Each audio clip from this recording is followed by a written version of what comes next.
కాబట్టి మరి అలాంటి క్రమాలను పరిశుద్ధాత్మదేవుడు మన నాయకుల ద్వారా మనకి ఇలాంటి ఏర్పాట్లు జరిగిస్తూ ఉన్నప్పుడు మనం ఇంకా ఆసక్తిని చూపించాలి. ఇంకా 10 మందికి మనం ఆశీర్వాదకరంగా ఉండాలి. మనం ఇంకా అనేకులని దేవుని వాక్యం దగ్గరికి తీసుకురావాలి. దేవుని వాక్యాన్ని వినిపించాలి. మీరు ఎంత డబ్బులు ఇచ్చారు లేకపోతే ఎంత ప్రయాసపడ్డారు అనేది కాదు, కానీ ఒక 10 మందిని తీసుకొని వచ్చి దేవుని వాక్యాన్ని వినిపిస్తే అది కోట్ల రూపాయల కంటే కూడా ఖరీదైనటువంటి గొప్ప సమయం అన్నమాట. అది స్తోత్రం చెప్పండి, గట్టిగా చెప్పండి హల్లెలూయా. మరి ఇలాంటి పెద్ద దైవ సేవకులు, వందల వేల మంది ప్రజల మధ్యలో వాడబడే దైవజనులు మన ప్రాంతానికి, మన పల్లెటూరు ప్రాంతానికి, మన సంఘాలకి వస్తున్నారు అంటే కేవలం మన మీద ఉన్న ప్రేమను బట్టి మాత్రమే వస్తున్నారు. చప్పట్లు కొట్టి యేసయ్య నామమును గణపరచండి గట్టిగా. రాత్రి మ్యాచెస్ అన్న కూడా వచ్చారు. అన్న మీ అందరికి తెలుసు కదా, ఇంచుమించుగా 10,000 మంది, 15,000 మంది సంఘానికి కాపరి ఆయన. అయినా మన మీద ఉన్న గ్లోరియస్ మినిస్ట్రీ మీద ఉన్నటువంటి అభిమానంతో, ప్రేమతో మన మధ్యలోకి వచ్చి రాత్రి 1.5 సేపు వాక్యం చెప్పి వెళ్ళాడు. స్తోత్రం చెప్పండి గట్టిగా హల్లెలూయా. మరి ఈరోజు మరి వినయ్ మ్యాథ్యూస్ అన్నగారు కూడా హైదరాబాదులో 3 సంఘాలు, మరి ఆంధ్ర, తెలంగాణ ప్రాంతాలు, 2 రాష్ట్రాలు మాత్రమే కదా కాకుండా ఇంకా ఇతర రాష్ట్రాల్లో కూడా ఒక గొప్ప వాక్యోపదేశకులుగా వాడబడుతున్నటువంటి దైవ సేవకులు. స్తోత్రం చెప్పండి గట్టిగా. మరి అలాంటి సేవకులు మన మధ్యలోకి వచ్చినప్పుడు ఇలా ఉండకూడదు. మనం ఈరోజు మన మధ్యలోకి సేవకులు వస్తున్నారు, పెద్దవాళ్ళు వస్తున్నారు అని మీరు అనేకులను తీసుకొని దేవుని దగ్గరికి రావాలి. అలా మీరు చేయకపోవటం వలనే ఇది ఇలాంటి పరిస్థితులు ఏర్పడుతున్నాయి. కాబట్టి దయచేసి ఇది అంతా కూడా మీరు మనసులో పెట్టుకొని పని చేయండి. దేవుని కోసం ప్రయాసపడండి. అనేకులను తీసుకొని దేవుని దగ్గరికి రండి. ప్రభు మిమ్మల్ని ఇంకా బలపరిచి వాడుకుంటాడు. స్తోత్రం చెప్పండి గట్టిగా. మరి ఈ సమయంలో దేవుని సేవకులు వినయ్ మ్యాథ్యూస్ అన్న గారు మన మధ్యలోకి వస్తూ ఉండగా చప్పట్లు కొట్టి మన దైవ సేవకుల్ని మనము ఆహ్వానించుకుందాం గట్టిగా. చప్పిడి దెబ్బలు కాదు, గట్టిగా. వచ్చిందా కొట్టాలా?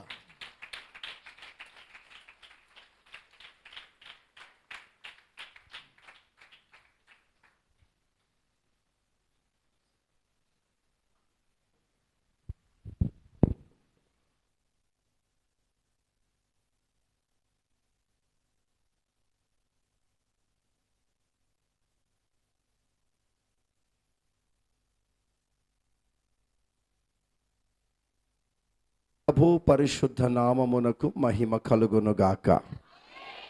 ఈ రాత్రి, రేపటి పగలు మీ మధ్యలో పరిచర్య జరిగించడానికి దేవుడు తన విశేషమైన కృప ద్వారా మీ మధ్యలోనికి తోడుకొని వచ్చాడు.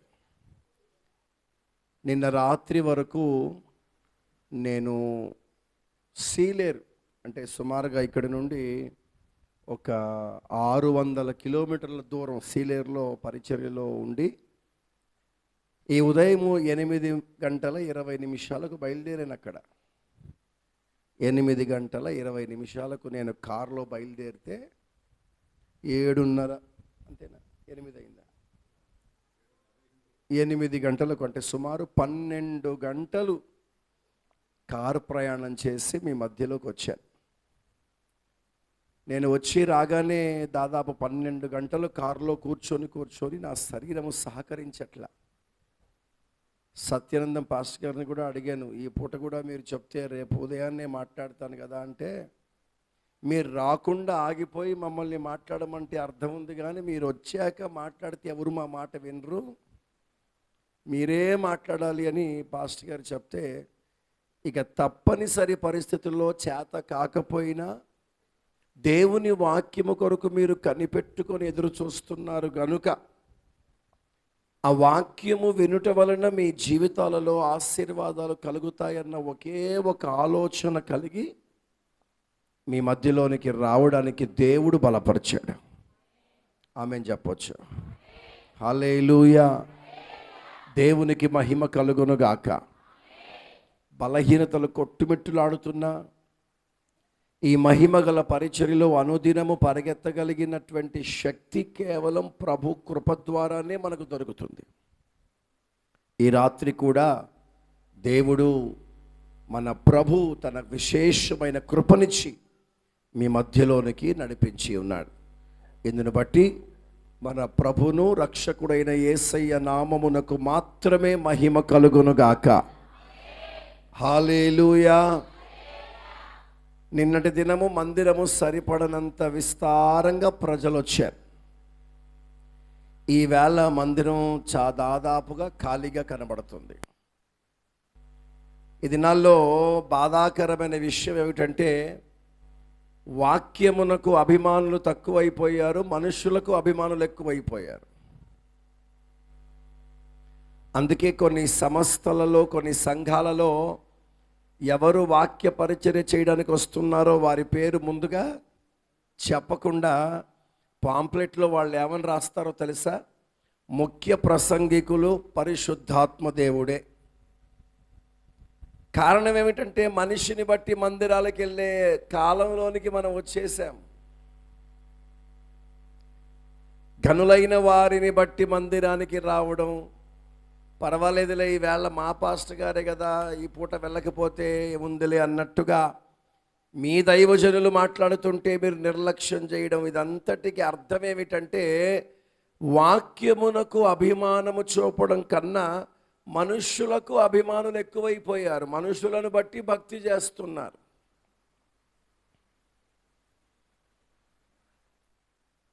కీర్తన పుస్తకము తీయబాకండి, 34వ అధ్యాయము 5వ వచనములో ఒక మాట ఉంది. వారు ఆయన తట్టు చూడగా. ఎవరి తట్టు? ఆయన అంటే ఎవరు? మీ ఆయన. మరి ఎవరు చెప్పండి? ఆయన అంటే ఎవరమ్మా? గట్టిగా చెప్పాలి. యేసయ్య. మీరందరూ నోర్లు మూసుకొని మౌనంగా కూర్చుంటే కుదరదు. వింటున్నారా? నేను చెప్పే మాటలు మీకు అర్థం కాని భాషలో లేవు, మీకు అర్థమయ్యే విధంగానే ఉన్నాయని నేను అనుకుంటున్నాను.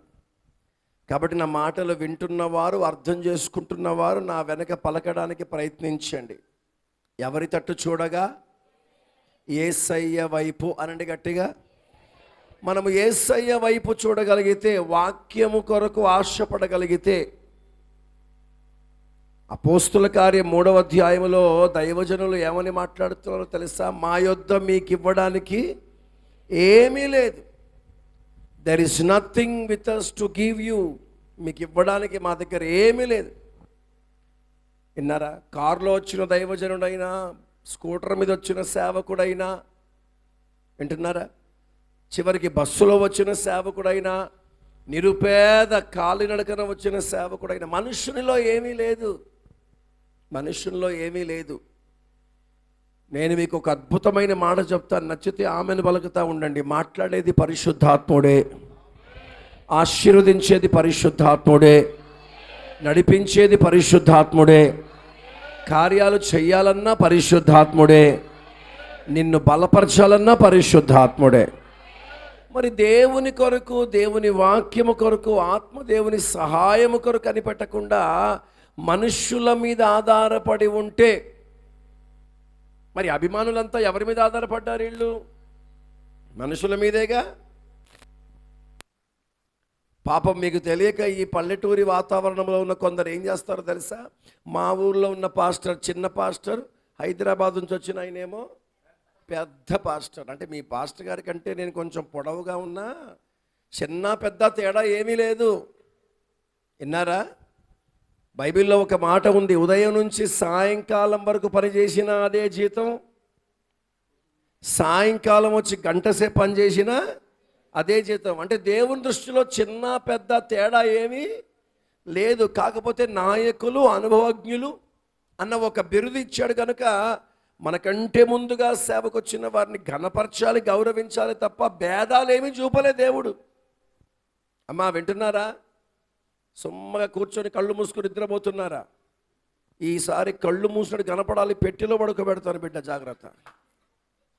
నేను ఒళ్ళంతా నలిగిపోయి శాత కాకుండా వచ్చి కూర్చొని వాక్యం చెప్తుంటే మీరు సుమ్మగా తినొచ్చి పడుకుంటున్నారు ఇక్కడ.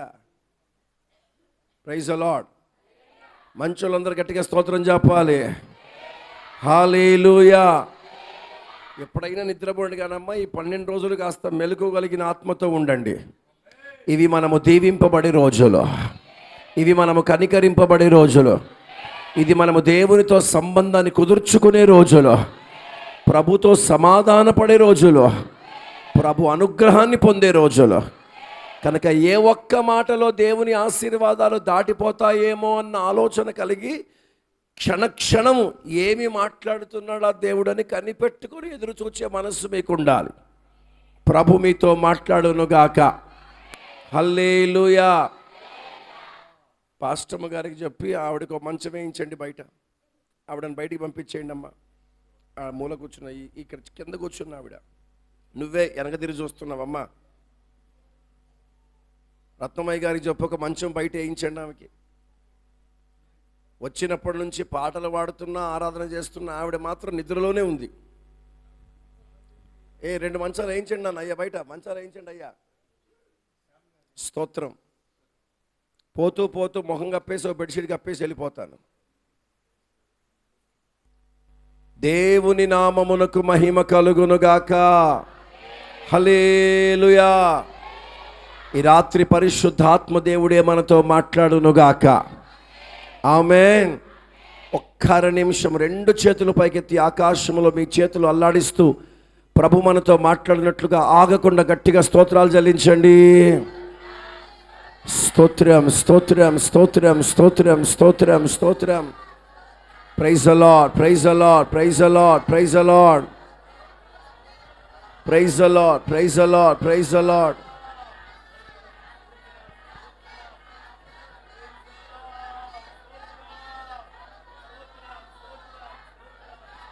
ప్రేమ కలిగిన మా మంచి తండ్రి, మీ పరిశుద్ధ నామానికి స్తోత్రాలు. ప్రాణాత్మ దేహాలతో మీకు లొంగిపోతున్నాం. వినిపింప చేయువారు మీరే, ఒప్పింప చేయువారు మీరే, అనుసరించుటకు బలవంతము చేయు ఆత్మదేవ, మీ ప్రేమ గల హస్తములకు ప్రాణాత్మ దేహాలతో లొంగిపోతున్నాం.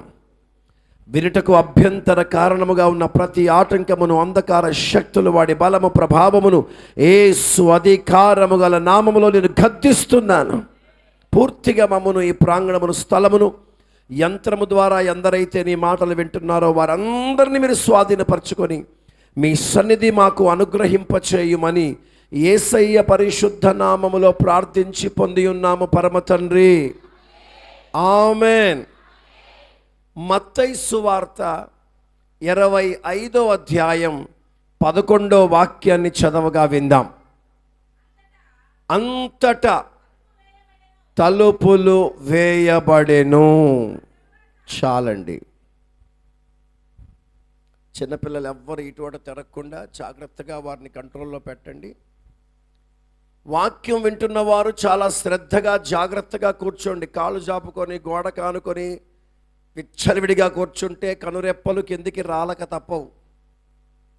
కాబట్టి కాస్త శ్రద్ధ కలిగి నా వైపు చూస్తూ దేవుని మాటలు వినాలని మనవి చేస్తున్నాను. మాట్లాడే వారి వైపు చూస్తూ వినడం సంస్కారం, గౌరవం, మర్యాద, అది భక్తి. కాబట్టి నేను మాట్లాడుతున్నాను కాబట్టి తలకాయలు కిందికి దించుకొని ఏదో పని చేయకుండా నన్ను చూస్తూ వినాలి దేవుని మాట. చక్కగా కూర్చోండి. మీ వంటగదిలో మీ భోజనాలు కూర్చున్నట్టుగా చిత్ర విచిత్రంగా కూర్చోబాకండి, చెల్లంగిగా కూర్చోబాకండి. చక్కగా కూర్చోండి. నన్ను చూస్తూ జాగ్రత్తగా వినాలి. నా వెనక అందరి మాటలు చెప్పండి, నా వెనక మీరు అందరి మాటలు చెప్పాలి. అంతటా తలుపులు వేయబడెను. ఇక బైబిల్ అన్ని ప్రక్కన పెట్టండి. మీరు అక్కడ చూస్తే ఏమీ అర్థం కాదు కాబట్టి చూడవలసిన పని లేదు. నా వైపు చూస్తూ మీరు జాగ్రత్తగా ఆలకించాలని మనవి చేస్తున్నాను. ఈ అధ్యాయమును మనం మొదటి వచనము నుండి కాస్త జాగ్రత్తగా మనసు పెట్టి చదివితే ఆ సారాంశం, అక్కడ ఉన్నటువంటి వచనాలన్నీ జాగ్రత్తగా చూచిన తర్వాత నేను ఆ మాటలన్నీ ధ్యానించిన పిదప మొదటి నుండి 10 వచనాల వరకు చదివిన తర్వాత 10, 11, 12 వచనాలు నాకు చక్కటి ఆలోచన ప్రభు నా మనసులో పెట్టాడు. అందుచేత ఈ ప్రసంగానికి నేను పెట్టిన పేరు ఏమిటంటే, వినండి, బుద్ధి లేని పరిశుద్ధులు అనండి ఒకసారి గట్టిగా, రెండోసారి గట్టిగా. పాస్టర్ గారు ఎంత సేవకులై తెల్లబట్టలు వేసుకొని ప్రసంగాలు చేస్తే పరిశుద్ధులను పట్టుకొని బుద్ధి లేను అంటావా అన్నట్టుగా కొంతమంది నన్ను చూస్తున్నారు. అంతటి భయంకరమైన మాట మీరు పలకడమే కాకుండా మా చేత కూడా పలికిస్తున్నారేమిటి అన్న ఆలోచనలో పడిపోయారు కొంతమంది. మళ్ళీ చెప్తున్నాను, బాగా వినండి. ఈ అధ్యాయములో ఉన్న కొన్ని ఆరంభ వచనాలు గనక మీరు చాలా జాగ్రత్తగా చదివి చూసి వింటే మీకు అక్కడ అర్థమవుతున్న సారాంశం ఏమిటంటే, అక్కడ కనబడుతున్న ఒక గుంపుకు నేను పెట్టిన పేరు బుద్ధి లేని పరిశుద్ధులు. అనండి గట్టిగా. నేను పెట్టిన పేరు కాదు, మీరు ఆ వాక్య భాగాన్ని చూస్తే మనకు అర్థమవుతున్న సారాంశం అదే. కాకపోతే అక్కడ ఉపయోగించిన పదాలు వేరే, నేను ఉపయోగిస్తున్న పదాలు వేరే. ఎవరంట వాళ్ళంతా? మీరు ఆ వాక్య భాగాన్ని చూస్తే మీకు కనబడుతున్న మాట ఏమిటంటే, వారు బుద్ధి లేని కన్యకలు. ఎవరంట? కొంచెం గట్టిగా. ఈ సందర్భం అంతా ఎవరి గురించి సంబోధించబడింది? సంఘాన్ని గురించి సంబోధించి చెప్పబడిన మాటలు ఇవి. కన్యక అంటే సంఘం, కన్యక అంటే పరిశుద్ధులు. కన్యత్వమును కాపాడుకున్న వారు పరిశుద్ధులు కాదా? వారి పాపము వారి జోలికి రాకుండా బహు జాగ్రత్త పడిన ఈ కన్యకలను పరిశుద్ధులు అని పిలవలేమా? ఖచ్చితంగా కన్యకలు అంటే ఎవరనగా పరిశుద్ధులే కదా. కనుక అక్కడ రాయబడిన మాట ఏమిటంటే, వారు బుద్ధి లేని కన్యకలు. ఆ కన్యకలన్న మాట తీసేసి దాని చోట నేను పెట్టిన పేరేంటి? బుద్ధి లేని పరిశుద్ధులు. పిల్లలన్న మాటలు చాలా జాగ్రత్తగా వినండి. పెళ్లి కుమారుని రాక కొరకు ఎదురు చూస్తున్నారు ఈ కన్యకలందరూ. ఎప్పుడెప్పుడు పెళ్లి కుమారుడు వస్తాడా, ఎప్పుడెప్పుడు ఆయన ఎదుర్కోవాలా, ఎప్పుడెప్పుడు ఆయన తీసుకొని ఆ పెళ్లి గదిలోనికి వెళ్ళిపోవాలా అని ఎదురు చూస్తూ ఉన్నారు ఈ కన్యకలు. భేదమేమీ లేదు, 10 మంది ప్రార్థనా పరులే, 10 మంది విశ్వాసం కలిగిన వారే, 10 మంది ఆత్మను పొందిన వారే, 10 మంది సంఘానికి వచ్చేవాళ్లే, 10 మంది పాపము వారి జోలికి రాకుండా కాపాడుకున్నవారే. ఏ భేదము లేదు. అర్ధరాత్రి వరకు ఓపికతో కనిపెట్టుకొని నిరీక్షిస్తున్నారు 10 మంది కన్యకలు. ఏమిటో ఆ వెనకాల ఏమైనా సమస్యగా ఏర్పడిందా? అమ్మా వింటున్నారా? బుద్ధి కలిగిన కన్యకలని ఒక గుంపుకు, బుద్ధి లేని కన్యకలని మరో గుంపుకు అక్కడ పేరు పెట్టారు. సరే, బుద్ధి గల కన్యకలకు బుద్ధి లేని కన్యకలకు మధ్య ఏమైనా వ్యత్యాసం ఉందా అని కనుక వచనములోనికి వెళ్ళి చూస్తే పెద్దగా కనబడే భేదాలు ఏమీ లేవు. ఆ 10 మంది అర్ధరాత్రి వరకు కనిపెట్టుకొని ఉన్నవారే. హలో, 5గురే నిద్రపోయారా? 10 మంది కొరికి నిద్రించారా? ఏమ్మా మాట్లాడరే? మీరు చాలా సంవత్సరాల నుంచి ఈ మాటలు వింటూనే వస్తున్నారుగా. విషయం ఏమిటంటే, ఈ సందర్భాన్ని గురించి మేము చిన్నప్పుడు సండే స్కూల్లో నాటకాలు కూడా వేశాం. కానీ ఆ రోజు ఈ వాక్య భాగములో ఉన్న సారాంశం, మర్మము నాకు అర్థం కాలే. ఆత్మదేవుడు సత్యమును బయలుపరచునంత వరకు మర్మములు మరుగై ఉంటాయి. వాక్యమును అర్థము చేసుకోవాలంటే మానవ జ్ఞానము సరిపోదు. పరిశుద్ధాత్మదేవుడు బయలుపరచగా కొన్ని సత్యములు, నిగుటమైన సత్యములను దేవుడు వెలికి తీసి మనకు చూపిస్తూ ఉంటాడు. ఈ రాత్రి కాలము కూడా దేవుడు ఈ వాక్య భాగములో దాగిన మర్మములను దేవుడు మనకు నేర్పించునుగాక. కొంచెం గట్టిగా హల్లెలూయా. ఇది మన భాషలో వారి గురించి కొంచెం ఆలోచన చేద్దాం. 10 మంది కన్యకలే అంటే 10 మంది ఎలాంటి వాళ్ళు అంటమ్మా? పరిశుద్ధులేగా. హలో, 10 మంది ఎలాంటి వాళ్ళు అంటమ్మా? ఆ మాట చెప్పాలి, మీరందరూ మాట్లాడాలి. అమ్మా ఏమిటో స్తంభానికి ఆనుకొని భలే నిద్రపోతున్నావు. స్తోత్రం. ఆనుకోకండి, నేను ఇందాకే చెప్పాను. ఈసారి మీ పేర్లు పెట్టి పిలిచి మంచాలు వేపిస్తాను, బయట జాగ్రత్త. ఏమనుకుంటున్నారు? పాపం కొందరి చర్చికి వచ్చి అలవాటు లేని వాళ్ళు కూడా యంత్రము ద్వారా వాక్యం విన్నామని ఎదురు చూస్తూ వాళ్ళ ఇళ్లలో కూర్చొని చక్కగా వాక్యం వింటూ ఉంటే మీరు చర్చికి వచ్చి నిద్రపోతూ ఉన్నారు. ఈరోజు కూటమైన తర్వాత నేను అందరికీ ప్రార్థన చేస్తాను, నిద్రపోతున్న వారికి తప్ప. మీరు పొరపాటున దొంగ బరబ్బా తోడబుట్టిన అక్క చెల్లెల మాదిరిగా దూసుకొని వచ్చినా కూడా చేయను ప్రార్థన. ఒకవేళ బలవంతంగా ప్రార్థన చేయమని వచ్చినా నేను ప్రార్థన చేసే ప్రార్థన ఏమిటంటే, వీళ్ళకు అప్పుడప్పుడు ప్రసంగాలు నిద్రపోతున్నారు ప్రభువా, ఇంకెప్పుడు లేవకుండా పర్మనెంట్గా నిద్రపెట్టి ప్రభు అని ప్రార్థన చేస్తాను. వింటున్నారా? దానికి ఆనుకున్నావా చంపేస్తాను. ముందుకు స్తోత్రం. నాకు కూడా నడుము నొప్పి లేస్తుందని పాప మా పాస్టర్ గారు దిండేసి మరి కూర్చోబెట్టారు, అయినా ఆనుకోకుండా ముందుకు జరిగి వాక్యం చెప్తున్నాను. స్తోత్రం. హలో, గట్టిగా స్తోత్రం చెప్పండి, కొంచెం గట్టిగా చెప్పండి. అర్ధరాత్రి వరకు ఎదురు చూస్తున్న కన్యకలు ఎంతమంది? వెరీ గుడ్, గట్టిగా చెప్పాలి. అర్ధరాత్రి వరకు ప్రార్థనలో పోరాడింది ఎంతమంది? పెళ్లి కుమారుడు వచ్చేదాకా కన్యత్వమును కాపాడుకుంది ఎంతమంది? మాట్లాడాలి. ప్రభురాకడ వరకు ప్రార్థనలో పోరాడుతుంది ఎంతమంది? ఇందులో ఏమైనా తేడా ఉందా? లోపం ఉందా? పోనీ 5గురే కొనికి నిద్రించారా? 10 మంది కొనికి నిద్రించారా? మరి వీళ్ళలో ఏ భేదము లేదు. అయినా బైబిల్ ఇందులో 5గురు బుద్ధి గలవారని, 5గురు బుద్ధి లేని వారని వ్యత్యాసము చూపుతూ, ఎత్తబడిన వారు బుద్ధి గలవారని, విడబడిన వారు బుద్ధి లేని వారని వ్యత్యాసం చూపించింది ఇక్కడ.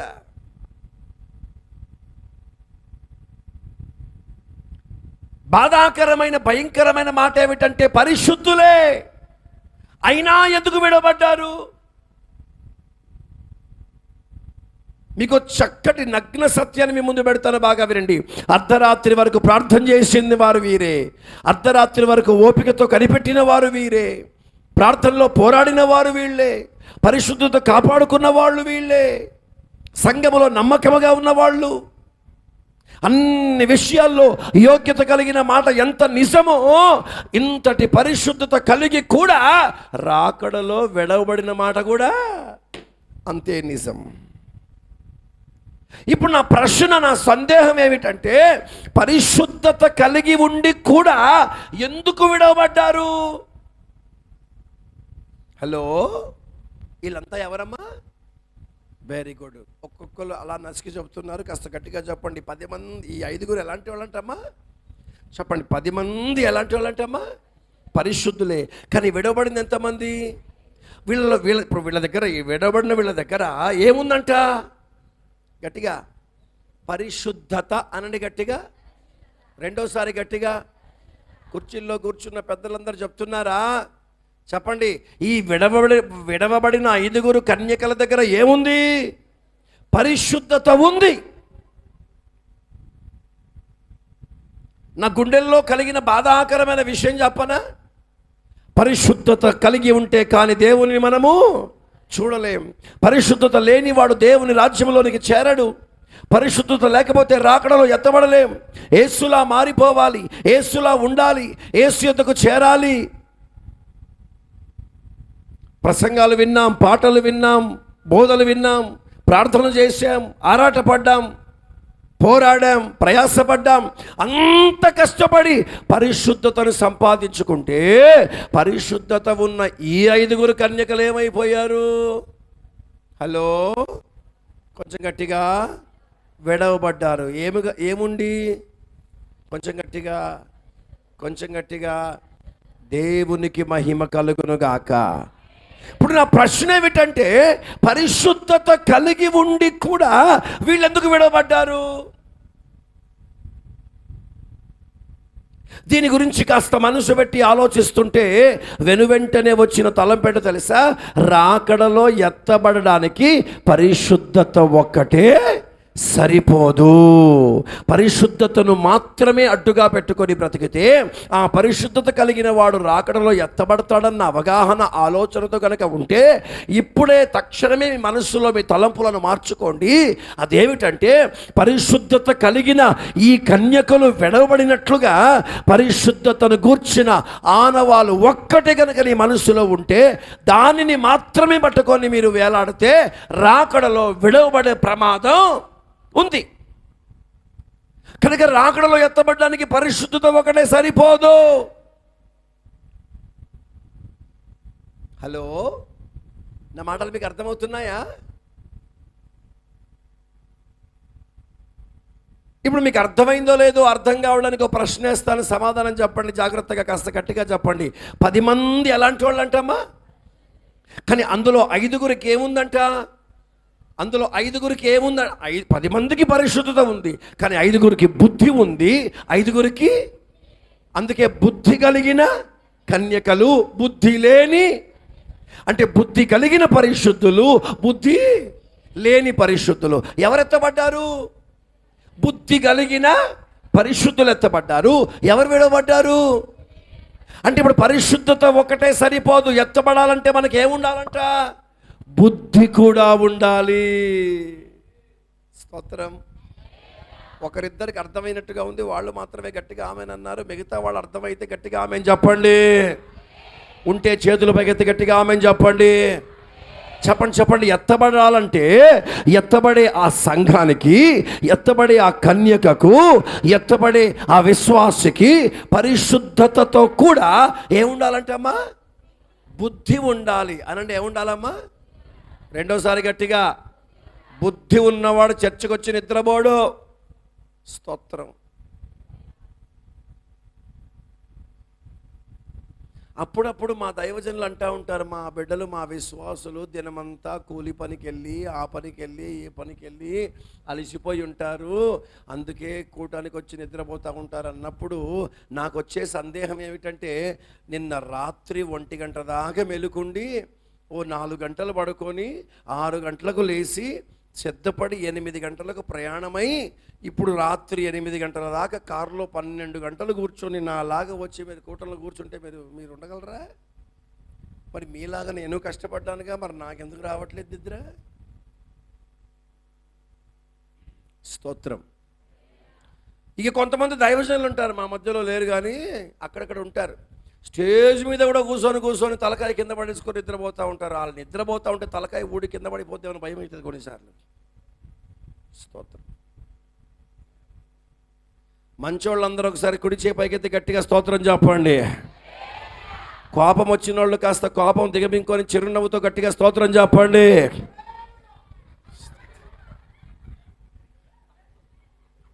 తప్పేం లేదు అయ్యా. అయ్యగారికి ఉన్న మనసులో నా ఆలోచన ఏంటంటే, ఇప్పుడు నేను స్తోత్రం చెప్పాలి. ఆమేన్. దానికంటే ఎక్కువ అయ్యగారికి భయం అయిపోయింది, చెప్పకపోతే ఏమంటాడో. చెప్పేస్తే పని అయిపోయింది కదా. చాలా మంచిది అయ్యా, మేము బట్టి నేను చాలా సంతోషిస్తున్నాను.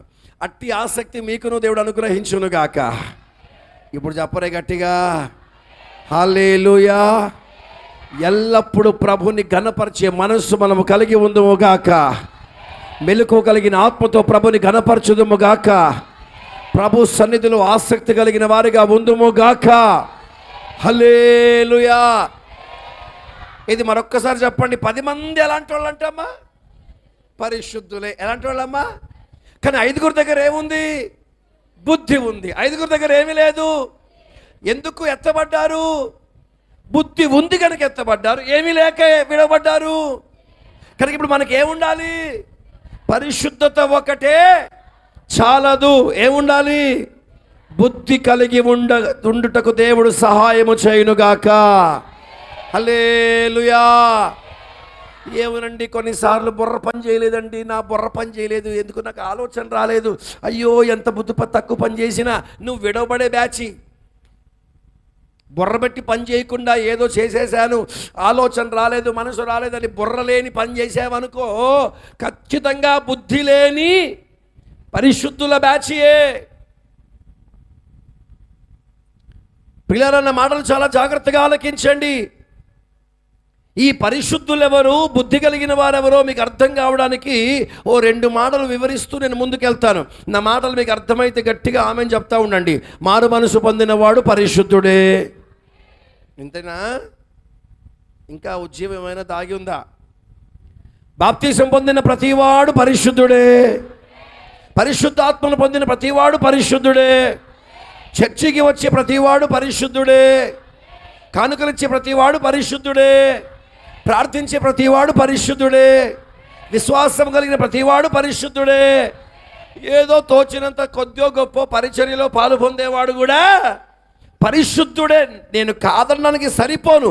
అయితే ఈ అనుభవాలు ఉన్నంత మాత్రమున రాకడలో ఎత్తబడే అవకాశము లేదు. చర్చికి వెళ్తున్నాను కదా, అయ్యగారు మనం పరిశుద్ధులే అన్నాడు, మనం ఎన్ని దరిద్రమైన పనులు చేసినా పర్వాలేదు, చర్చికి వెళ్తే చాలు పరిశుద్ధులం అయిపోతామంట, రాకడలో ఎత్తబడతామంట అన్న ఆలోచన వస్తే అర్జెంటుగా బుద్ధి మార్చుకో, యేసు రక్తమే జై.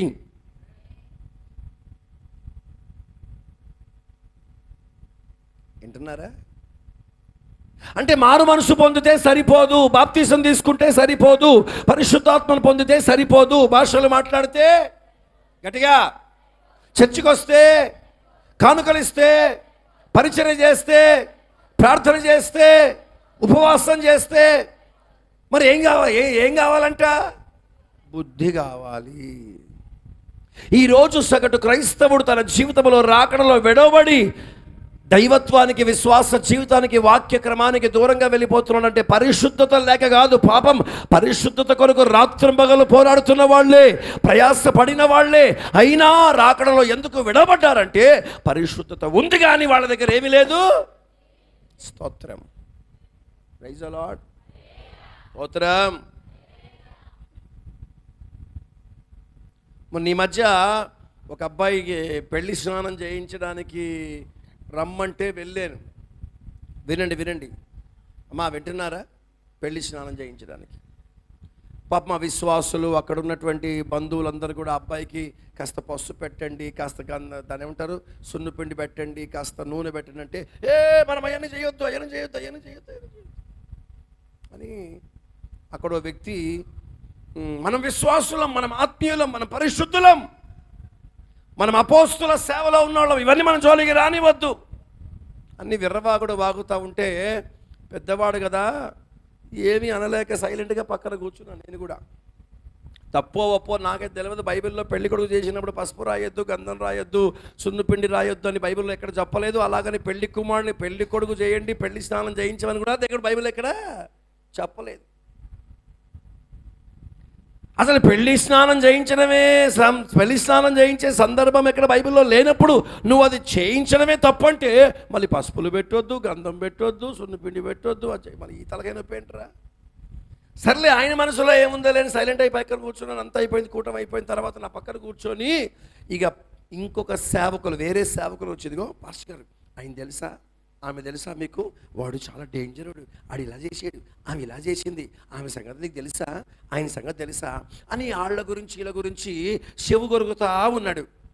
చూశాను చాలాసేపటి కడుపు మండిపోయి, పసుపు పెడితే తప్ప పక్కోడి గురించి లేనిపోని సోది మాటలు చెప్పడం రైటా? పసుపు పెట్టడం తప్పు కాదురా, నీ దుర్బుద్ధి మార్చుకో, ఇది తప్పు. అంటే వీడి దగ్గర పసుపు ముడితే ఆ పవిత్రత పాడైపోతుంది, గంధం ముడితే పవిత్రత పాడైపోతుంది అని అభిప్రాయం ఉన్నమాట నిజమే, సరే కరెక్టే అనుకుందాం. కానీ ప్రక్కవాడి మీద నేరాలు మోపుతూ ఒకరి మీద ఒకరు చాడీలు చెప్పుకోవడం నేరం కాదా? అంటే వీడి దగ్గర పరిశుద్ధత ఉంది కానీ ఏమీ లేదు. మాట్లాడాలి. హలో, ఏమి లేదమ్మా, కొంచెం గట్టిగా, ఏమి లేదు.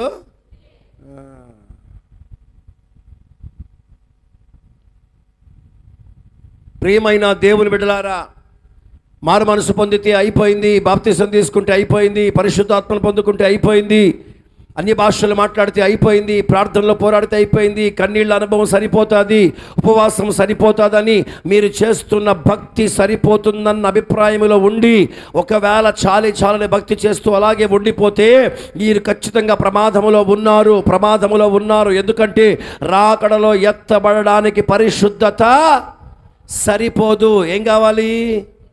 కొంచెం గట్టి ఏం కావాలి? ఈ రాత్రి బుద్ధి కలిగిన వారిగా ఉందుముగాక. కొంచెం గట్టిగా హల్లెలూయా, హల్లెలూయా. మీ ప్రాంతంలో ఆ పాట పాడతారో తెలియదు, కానీ నేను ఎప్పుడో నా చిన్నతనంలో విన్న ఆ పాట నాకు బాగా ఇష్టమైన పాట. బుద్ధి లేని కన్యకలావలే ముద్దులుగానుంటే, సిద్ధలలో నా నూనె పోసి సిద్ధపడకపోతే, తలుపులు తట్టినను మీకు తెరువడు సుమండి, తలుపులు తట్టినను మీకు తెరువడు సుమండి. ఇది ఏ సమయంబు రండి యేసుని చేరండి, ఇక సమయము లేదండి, రండి రక్షణ పొందండి. ఇది ఏ సమయంబు రండి యేసుని చేరండి, ఇక సమయము లేదండి, రండి యేసుని చేరండి. ఈ కన్యకలు రాకడలో విడవబడ్డారు, ఎత్తబడలేదు. వారు విడవబడ్డారంటే కారణం ఏమిటంటే, సంఘమనే కన్యక దగ్గర ఏమీ లేదంటమ్మా. ఈ రోజున పరిశుద్ధతను సంపాదించుకొని బుద్ధి లేని వారిగా ఉండడం దేవునికి ఇష్టము లేదు. అందుచేత ₹1,00,00,000 మాట చెప్తాను, నచ్చితే గట్టిగా ఆమెన్ చెప్పండి. పరిశుద్ధతతో కూడా బుద్ధిని కలిగి ఉందుముగాక. హల్లెలూయా. ఇదొక్కసారి మీ పక్క వారికి షేక్ హ్యాండ్ ఇచ్చి కళ్ళల్లో కళ్ళు పెట్టి చూసి వాళ్ళతో చెప్పండి, బుద్ధి కలిగి ఉందుమని చెప్పండి. చెప్పు గట్టిగా. దేవునికి మహిమ కలుగునుగాక. అందరు చెప్పారా?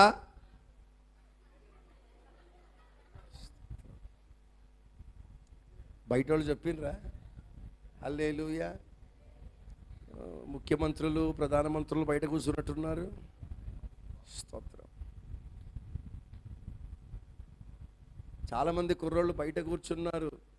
ఆశీర్వదింపబడిన వాడా, నువ్వు బయట నిలవలేలా, లోపలికి రమ్ము.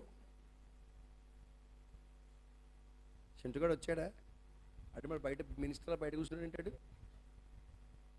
ఆడికి ఈ మధ్య పాపం సీట్ కింద అంటలేదేమో. హలో, నా పేరు నా నోట్లో వచ్చిన మాట విన్నట్టున్నాడుగా. ఒరే బాబు, మైకులో నీ పేరు చెప్పకముందే లోపల రా మర్యాదగా. స్తోత్రం. కుడి చేయి పైకెత్తి గట్టిగా స్తోత్రం చెప్పండి, సంతోషంగా చెప్పండి. హల్లెలూయా. ఇప్పుడు చెప్పండి, మనం ఇప్పుడు ఏం సంపాదించుకునే కాలం ఇది?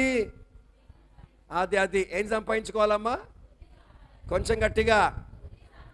బుద్ధి సంపాదించుకోమంటే కాలేజీలకు వెళ్ళి మళ్ళీ కాలేజీలో జాయిన్ అయ్యి, అయ్యగారు బుద్ధి సంపాదించుకోమన్నాడు, నాకు చదువు సంధ్య లేదు కాబట్టి మీ కాలేజీలో నాకు సీట్ ఇవ్వండి, నేను చదువుకుంటాను, పోయి జాయిన్ అవుతారా? ఇక మా శ్యాంపాస్ గారు కాలేజీ పోతే కాలేజీ అమ్ముకున్నాడు, పోవాల్సిందే. స్తోత్రం. ఇదొక్కసారి కుడి చేయి పైకెత్తి గట్టిగా చెప్పండి, బుద్ధి కలుగునుగాక. ఎవరికి? పక్కింటోడుకా? మనకా నాకా?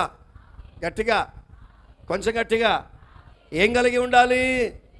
సంఘములో ఉన్న దేవుని బిడ్డలు బుద్ధి కలిగి జీవించుదురుగాక. బుద్ధి సంపాదించుకోవడానికి ప్రయాసపడుదుముగాక. బుద్ధి కొరకు ప్రాకులాడుదుముగాక. బుద్ధి కలిగిన వారిగా ప్రభు దృష్టిలో కనబడుదుముగాక. జాగ్రత్తగా వినండి. విశ్వాసమునకు నిరీక్షణ అనుసంధానమైనట్టు, ఓపికకు సహనం అనుసంధానమైనట్లు పరిశుద్ధతకు బుద్ధి అనుసంధానమై ఉండాలి.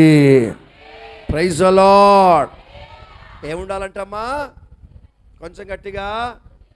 ఇంతకీ సంఘములో ఉన్న విశ్వాసులమైన మనము కలిగి ఉండవలసిన బుద్ధి ఏమిటి?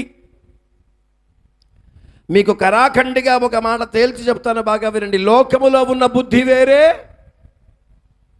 హలో, ఆ వెనుకున్న మాట మీరు చెప్పొచ్చు ఇప్పుడు. లోకములో ఉన్న బుద్ధి వేరే, సంఘములో ఉండవలసిన బుద్ధి అది లౌకిక సంబంధమైన బుద్ధి, ఇదేమో ఆత్మ సంబంధమైన బుద్ధి. Praise the Lord. మీకు అర్థం కావడానికి ఒక మాట చెప్తాను చూడండి. ఎవరైనా రాజుగా ఎన్నుకోబడ్డాడు, మంత్రిగా ఎన్నుకోబడ్డాడు అంటే బుద్ధిలోనూ ఎన్నుకుంటాడా, బుద్ధి కలిగిన ఎన్నుకుంటారా? ఆడు చదువుకున్నా చదువులేకపోయినా దొంగోడైనా ఎలాంటోడైనా అతను మినిస్టర్ పదవికి ఎదిగాడు అంటే కారణం ఏంటంటే వాడికి బాగా తెలివి ఉన్నట్టే కదా. మీకు అర్థం కావడానికి ఈ మాట చెప్తున్నాను. కారణం ఏంటో తెలుసా? సింహాసనంపై కూర్చొని పరిపాలన చేస్తున్న సొలొమోను రాజుకి జ్ఞానం లేదంటారా? హలో, రాజుగా నియమించబడ్డాడంటే జ్ఞానం లేదంటారా? వీడి జ్ఞానం లేదు, వీడినే వెనుకుంటా, వీడిని పక్కన పెట్టండి, చదువుకున్నాడు కాస్త బుద్ధిలోని ముందు పెట్టండి అంటారా? అనరా? బుద్ధిన్నోడేగా. అయ్యా నిజమేగా, సొలొమోను ఏమున్నాడు? బుద్ధి కలిగినోడేగా. అయినా దేవుడు స్వప్నమందు ప్రత్యక్షమై సొలొమోనా నీకేం కావాలి అడిగితే సొలొమోను ఏమంటాడు తెలుసా?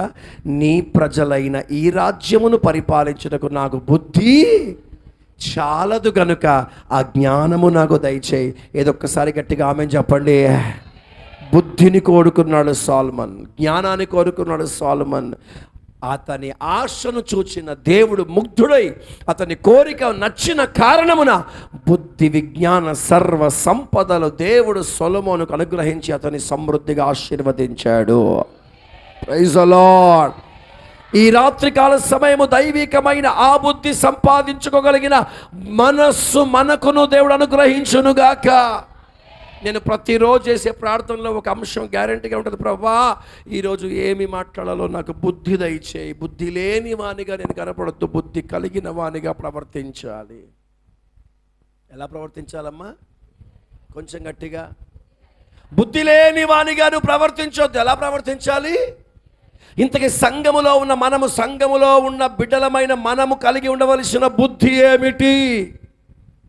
హలో, రక్షింపబడిన మనము, మందిరానికి వస్తున్న మనము, ప్రార్థన చేస్తున్న మనము, బాప్తిసం తీసుకున్న మనకు, పరిశుద్ధాత్మను పొందిన మనకు, ఆత్మలో నింపబడుతున్న మనకు, భాషలు మాట్లాడుతున్న మనకు, ప్రార్థనా వీరులమైన మనకు, విశ్వాస నిరీక్షణలో ఎదిగిన మనకు కలిగి ఉండవలసిన బుద్ధి ఏమిటో ఒక 4-5 మాటల్లో చాలా వేగంగా చెప్పి నేను ముగించేస్తాను.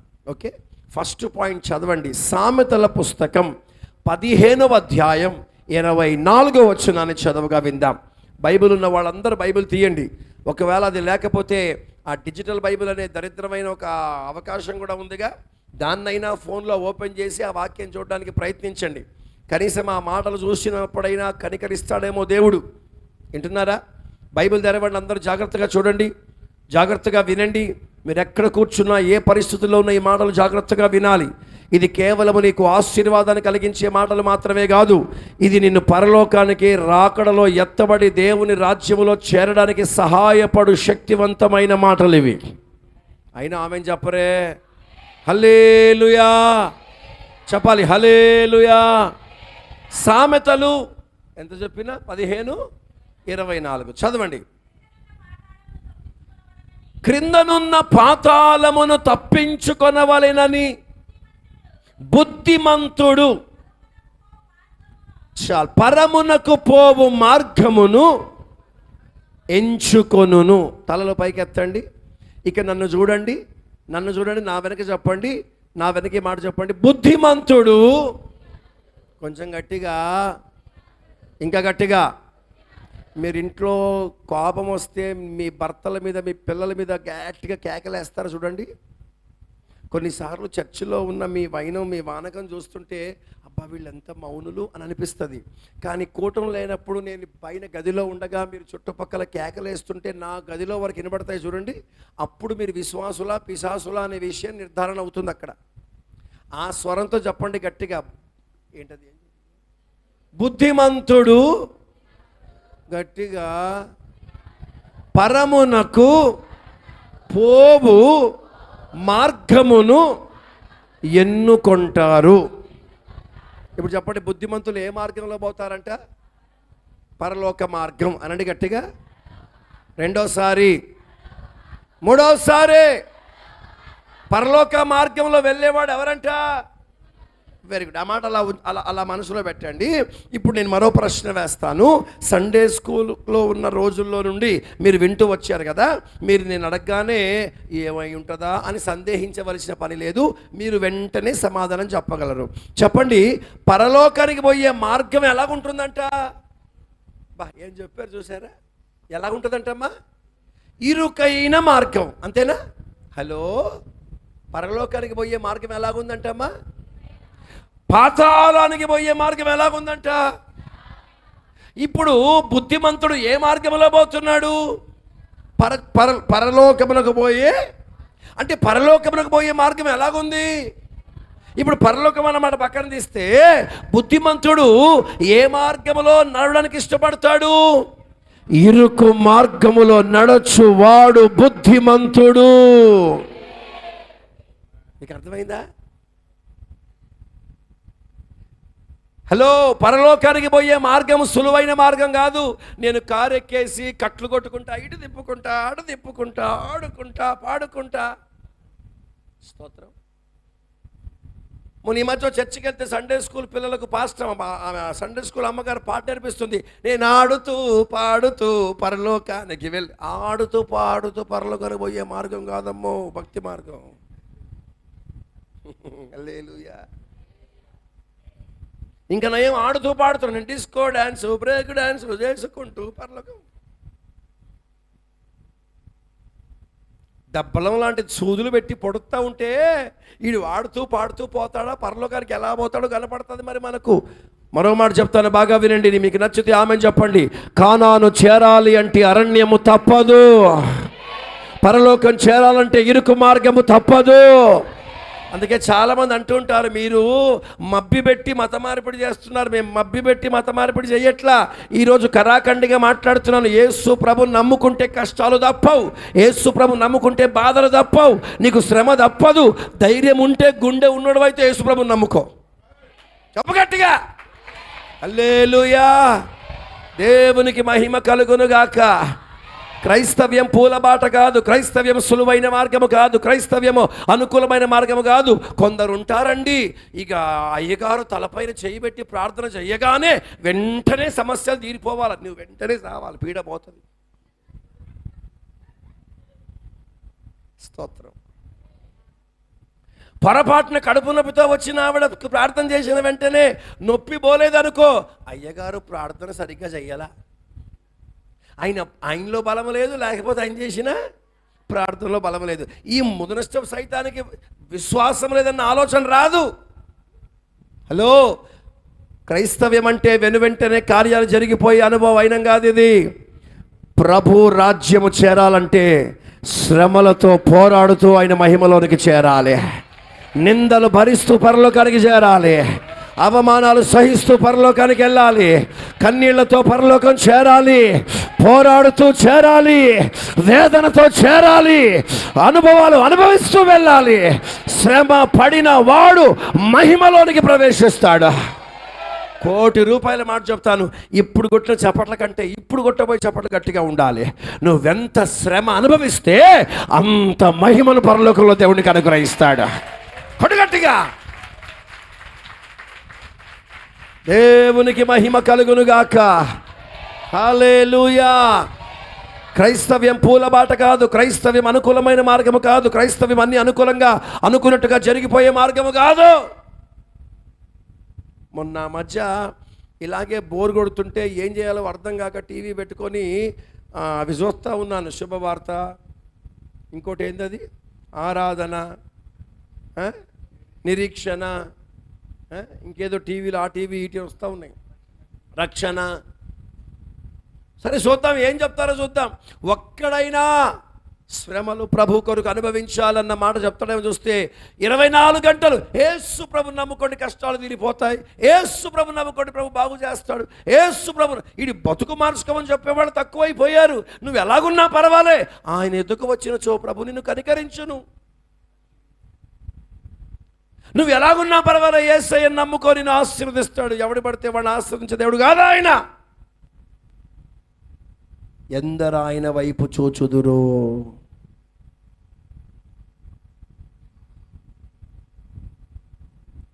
ఎందార ఆయన వైపు చూచిరో. ఏంటా పాట? పాత పాట. ఈ మధ్య కొత్త పాటలు పాడబుద్దిగా అట్లా. స్తోత్రం. ఎందరు ఆయన వైపు చూస్తారో వారిని కనికరించే దేవుడు ఆయన. ఈ రాత్రి ప్రేమను దేవుని బిడ్డలారా, యేసు ప్రభుని స్వరక్షకునిగా అంగీకరించిన నీవు, యేసు ప్రభుకి నీ హృదయంలో స్థానమిచ్చిన నీవు, రక్షణ, మారు మనసు, బాప్తీసు వంటి పరిశుద్ధాత్మ అనుభవాలు పొందుకొని విశ్వాసగా బ్రతుకుతున్న నీవు సులువైన సుఖవంతమైన మార్గాన్ని కోరుకుంటున్నావా, లేదా శ్రమలతో పోరాటములతో ఇరుకైన మార్గాన్ని ఎన్నుకుంటున్నావా?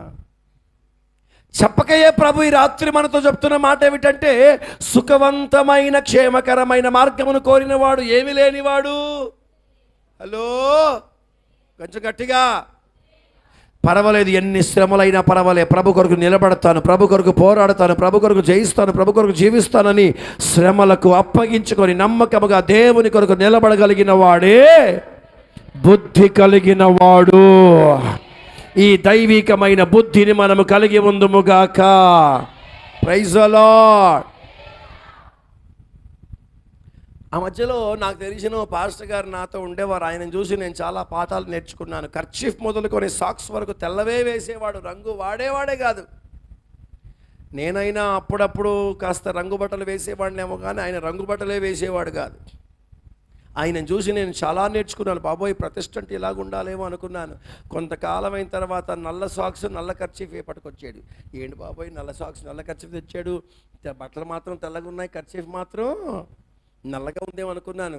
ఏంటి పాస్టర్ గారు, ఎక్కడ పడితే అక్కడ అన్నీ అనుకూలంగా లేవండి, మట్టి ఉన్న చోట నడవాల్సి వస్తుంది, తెల్ల సాక్స్ కాస్త నల్లగా అయిపోతుంది, ఉతకలేక చచ్చిపోతున్నాను, తీసుకెళ్ళి నా భార్యకి ఇస్తే రోజు తిట్లు పడుతున్నాయి. ఆమె ఉతకదండి, ఆమె చెయ్యదు, నేను చేయలేనంటుంది, ఏం చేయాలో అర్థం కాక మార్చి పడేశాను. అప్పుడంటే తెల్ల సాక్స్ రోజు ఉతుక్కోవాలి, ఇవి నల్లయి కదా, వారానికి శ్రమ తగ్గిపోయిందిగా, కష్టం తగ్గిపోయిందిగా. ఇక నెమ్మదిగా ఒకరోజు ఒక 6 నెలల తర్వాత మళ్ళీ కనపడ్డాడు, తెల్ల సోక నల్ల ప్యాంటు.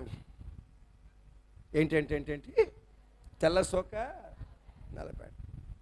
అయ్యో, ఏంటి పాస్టర్ గారు, ఏంటి తెల్ల సోక? ఫస్ట్ మేము నల్ల ప్యాంట్ వేసుకొని చూసాను, చాలా బాగుంది, మీకు ఈ బట్టలు బాగానే ఉన్నాయి.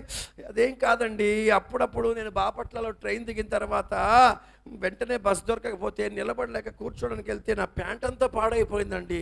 అందుకే ప్రయాణాల్లో ఎక్కడ బట్టలు పాడైపోతాయేమోనని చక్కైతే తెల్లది వేసుకుంటాను, అందుకే కింద కూర్చుంటే పాడైపోద్దని నల్ల ప్యాంటు దిగిపోయానండి. స్తోత్రం. ఇంకా కొంచెం శ్రమ ఏమైపోయిందమ్మా, మాట్లాడరే. ఇంకో 6 నెలలు పోయి కనపడ్డాడు, నల్ల సొక్క నల్ల ప్యాంటు. వామ్మో, ప్రతిరోజు సభలేనండి, ప్రతిరోజు సభల్లో మాట్లాడాలండి, ప్రతిరోజు ఒక తెల్ల బట్టలు వేసుకోవాలంటే ఉతకలేక నా భార్య విడాకులు చేస్తానంటుంది. ఈ తలకాయ నొప్పులు నాకెందుకు, నేను ఉతుకుద్దామంటే నాకు చేత కావట్లేదు, అందుకే నల్ల డ్రెస్ వేసుకున్నాను అనుకో, ఒక్క డ్రెస్ వారం రోజులు వేసుకోవచ్చు సెంటు కొట్టుకొని. హల్లెలూయా. మరి సేవ అంటే ఏమనుకున్నావు? మైకిలెట్టుకొని స్టేజ్ పై నిలబడి సింగనాదాలు చేయడం అనుకుంటున్నావా?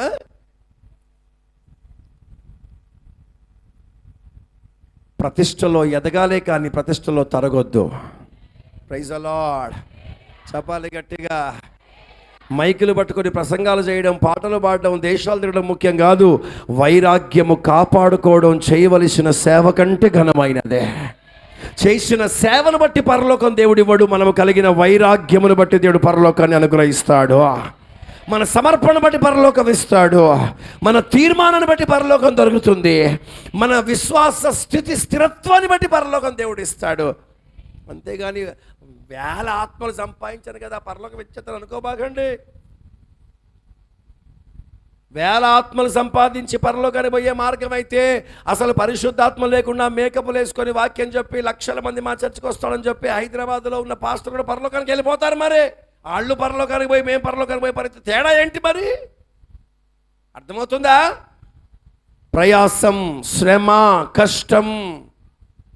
ఈ తెల్లబట్టలు ఉతుక్కొని శుభ్రం చేసుకొని గంజి పెట్టుకొని ఇస్త్రీ చేసి మళ్ళీ వేసుకొని వాటి మళ్ళీ అవి మురికైపోతే మళ్ళీ వాడు శుద్ధపరచుకోవడం. ఏదో ఒక్కసారి ఒక నెల రోజులు తెల్లబట్టలు మాత్రమే అలా వేసుకొని చూడండి, మీకు తెలుస్తుంది ఎంత ప్రయాసం.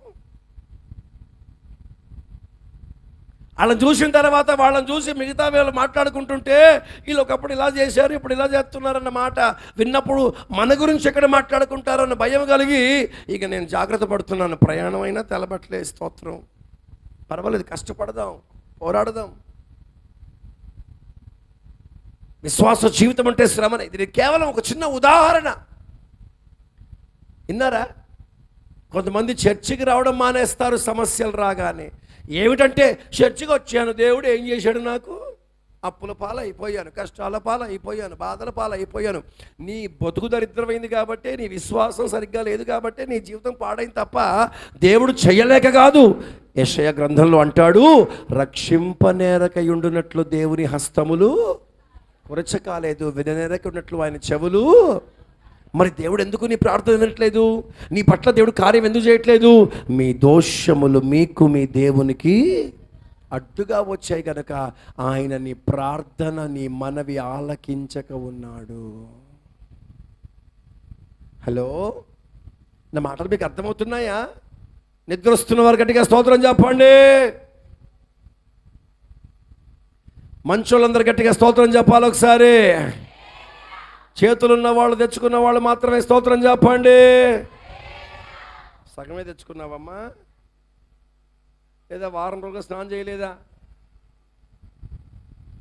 మంచి బిడ్డలందరూ మరొకసారి స్తోత్రం చెప్పాలి. హల్లెలూయా, హల్లెలూయా. దేవునికి మహిమ కలుగును గాక. విశ్వాస మార్గం సులువైన మార్గం కాదు. విన్నారా?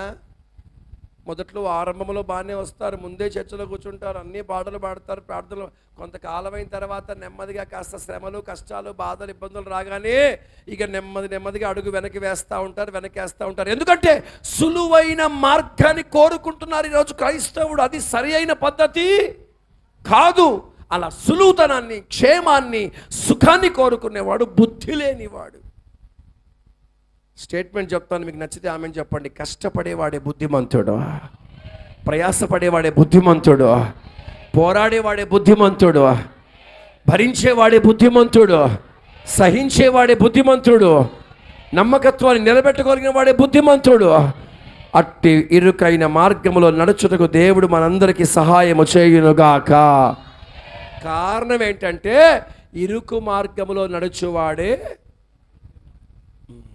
అన్నీ వెంటనే అయిపోవాలని ఆలోచించకండి. వెంటనే అయిపోయే కార్యాలు ఆశీర్వాదం కాదు.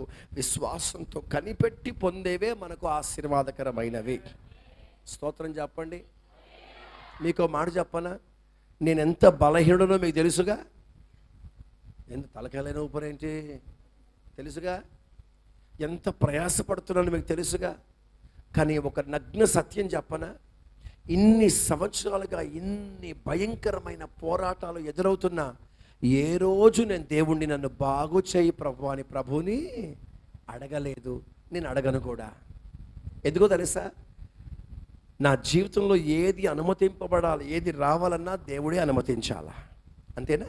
అంటే నాకున్న బలహీనతలు ప్రభుకు తెలవదా? ఆయన అనుమతిస్తే కదా వచ్చినాయి. ఆయన ఉంచాలనుకుంటే ఉంచుతాడు, తీయాలనుకుంటే తీస్తాడు, దీవించాలన్నప్పుడు దీవిస్తాడు, చంపేయాలన్నప్పుడు దేవుడు చంపేస్తాడు. అన్నీ ఆయన తెలిసినప్పుడు మనం మళ్ళీ ప్రత్యేక అడిగేది ఏముంది?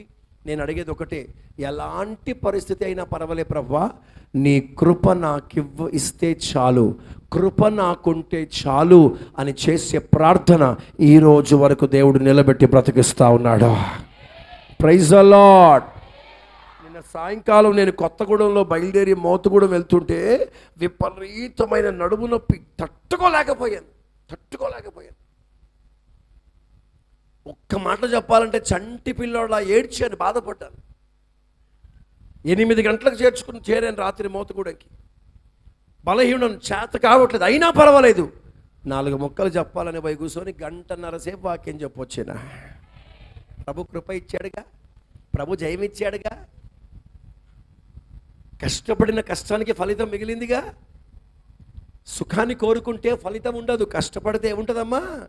మనం అందరికి చెప్పు, భక్తి కాకపోయినా సాధారణంగా చెప్పే మాట ఏంటి? రే కష్టపడకపోతే, ఇప్పుడు నువ్వు కష్టపడకపోతే రేపు బాధపడతావురా. ఇవాళ కష్టపడితే రేపు నువ్వు సుఖపడతావు. కానీ కష్టపడడం నేర్చుకొని చెప్తాంగా.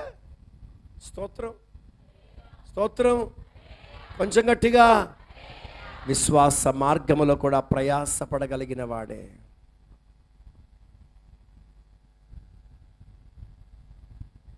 హల్లెలూయా, హల్లెలూయా. రాత్రంతా ప్రయాసపడి వచ్చారు, ఒక చేప కూడా పడలేదు. తెల్లవారి ఒడ్డుకొచ్చినప్పటికి యేసు ప్రభు నిలబడి ఉన్నాడు. ఏమిరా మాడిపోయిన ముఖాలు వేసుకొని వచ్చారు, ఒక చేప కూడా పడలేదయ్యా. అలాగా అయితే మీ నావను లోతునకు పోనిమ్ము, కుడి ప్రక్క వలవై. రాత్రంతా కష్టపడ్డాం కదయ్యా, మళ్ళీ ఎక్కడ కష్టపడమంటావయ్యా అని వాళ్ళు అన్నారా? సరే, రాత్రంతా ప్రయాసపడ్డాంగా, ఓపిక లేకపోయినా మూట కట్టుకొని ఓపిక తెచ్చుకొని మళ్ళీ ఓడను నదిలోనికి తీసుకొని వెళ్ళి ప్రభు మాటకు లోబడి కష్టపడి కుడి ప్రక్క వల వేస్తే 2 దోణెలు సముద్రంలో వేసిన వల నిండిపోయి పిగిలిపోయి అంత చేపలు వారికి రాగా కష్టాలన్నీ తీరిపోయాయి. వారందరూ దీవించబడ్డారా? ప్రయాసమునకు తగిన ఫలితమే కదా అది. మరి నువ్వెందుకు కష్టపడతలే ప్రభు కొరకు? నువ్వు దినమంతా సంపాదించుకోవడానికి మాత్రం కష్టపడి పని చేస్తారు. చర్చికి వచ్చి కాస్త ఓపిక తెచ్చుకొని కూర్చోండిరా బాబు అంటే గోడలు కానుకొని కాలు చాపుకొని నిద్రపోతారు. వీళ్ళకేం పని పాటలేదు. అమ్మ చూడు ఎట్ట పడుకుంటుందా? ఓ హల్లెలూయా. నీ పేకనకు చంపేయడం గ్యారంటీ. స్తోత్రం. Praise the Lord, praise the Lord. దేవునికి మహిమ కలుగునుగాక. మీరు బీపీ రేపుతుంటే, నేను కోపం తెచ్చుకుంటుంటే మైకులో అయినవాడు నన్ను ఏమనుకుంటున్నాడు? ఇది వచ్చేది పాస్టర్ గారా నెక్స్ట్ రైట్ అనుకుంటున్నారేమో వాళ్ళు బయట. హల్లెలూయా.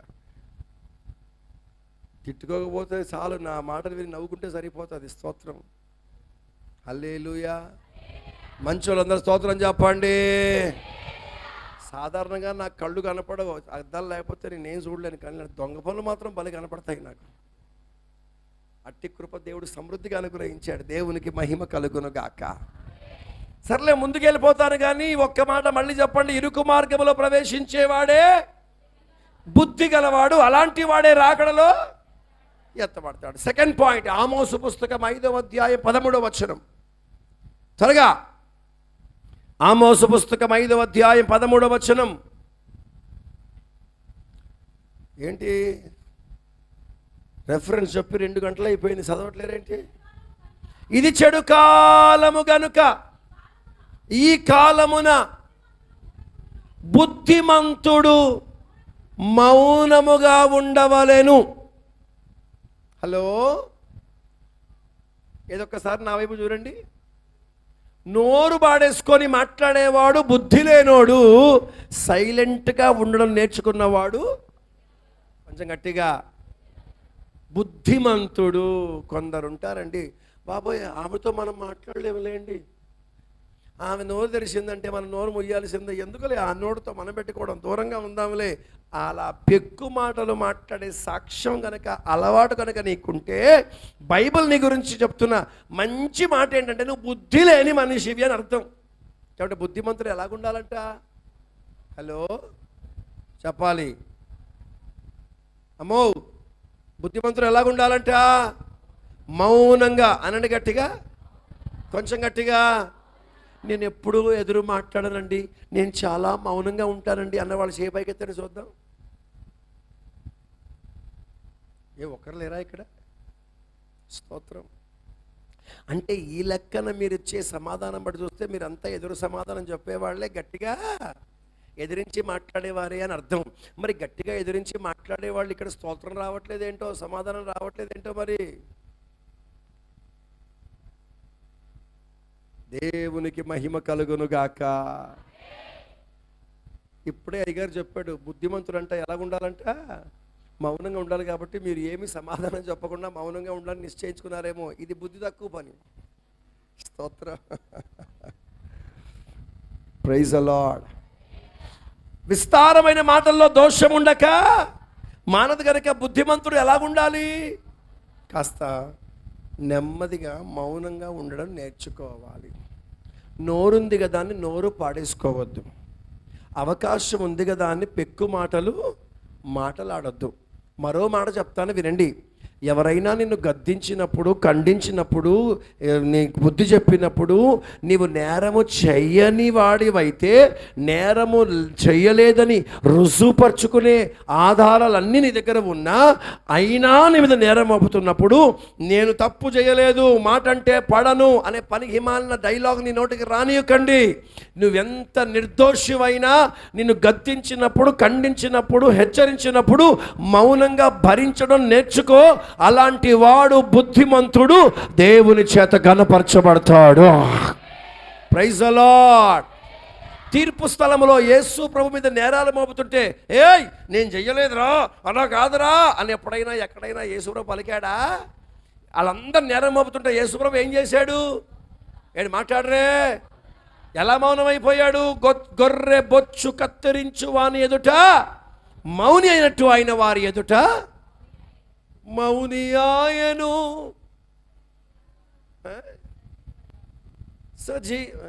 ఏమో నాకు రాదు, ఆ ఒక్క మాట తెలుసు. స్తోత్రం. యేసు ప్రభులాగా ఉండడం అంటే ఆయనలా తెల్లబట్టలు వేసుకొని గడ్డాలు మీరు సరిపెంచేసి ఇలా పెట్టుకొని తినడం కాదు. ఆయన మౌని అయినట్లు నీవు మౌనం అయిపోయే అనుభవంలోనికి నువ్వు రావాలి. దేవునికి మహిమ కలుగునుగాక. హల్లెలూయా. నేను స్టేట్మెంట్ చెప్తాను, మీకు నచ్చితే ఆమెను చెప్పండి. ఎవరైనా మిమ్మల్ని దూషించినా మీరు బదులుగా దూషించకుండా మౌనం అయిపోవాలా? ఎవరైనా గద్దించినా మీరు మౌనం అయిపోవాలి. నేరము చేయకపోయినా మౌనం అయిపోవాలా? తలదించి ఓర్చుకోవడం నేర్చుకోవాలా? సహించడం నేర్చుకోవాలా? ఎదురు సమాధానం చెప్పడం మానేయాలా? తిరగబడ్డం మానేయాలా?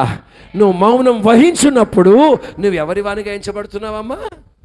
బుద్ధి గల వానిగా ఎంచబడుతున్నావు. అట్టివాడు ఎక్కడికి పోతాడంటమ్మా? రాజ్యానికి పోతాడు, రాకడలో ఎత్తబడతాడు.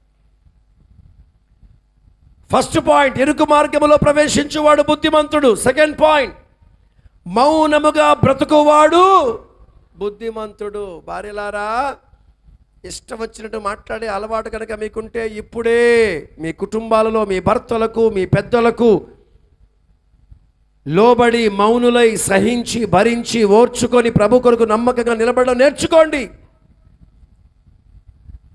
దరిద్రం ఏంటో తెలుసా? అత్త కదా, పెద్దది కదా, ఒక మాట అంటే భరిస్తే తప్పేంటి అనే రోజులు పోయినాయి.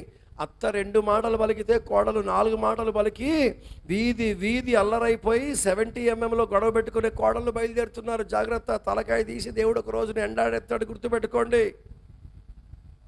సృష్టి ఆరంభము నుంచి ఈ రోజు వరకు రాకడ దిన వరకు ఉన్న క్రమం ఒకటే. పెద్దలు అంటారు, పిల్లలు పడాలి, అంతే. స్తోత్రం, స్తోత్రం. వింటున్నారా? పెద్దలు 4 మాటలు అంటారు, గద్దిస్తారు, హెచ్చరిస్తారు, సరిచేస్తారు, నిలబెడతారు. పిన్నవారిగా తప్పు లేకపోయినా భరించండి, నేరము లేకపోయినా భరించండి. మీకు మాట చెప్పనా? నా మాట బాగా వినండి.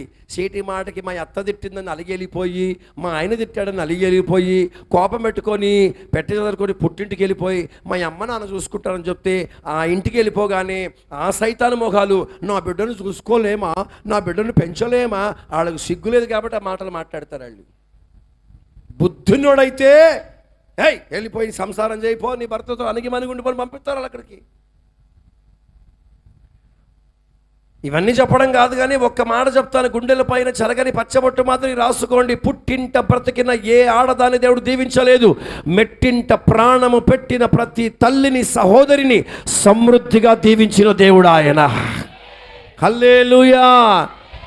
అత్తతో వెళ్తే లాభం ఏమీ లేదు, జీవితాంతం విధవరాలుగానే జీవించాలి, ప్రయోజనం లేదు, లాభం లేదు, ఉపయోగం లేదు, ఏమి దొరకదని తెలిసినా కూడా అత్తను వెంబడించిన ఒకే ఒక కారణమున నా మాటలు నచ్చితే ఆమెను చెప్తా ఉండండి, విధవరాళ్ళు పెళ్లి కుమార్తెగా మారిపోయింది, పని మనిషి పొలానికి యజమానురాలుగా మారిపోయింది, బోయాజుకు భార్యగా ఎంచుకోబడ్డది.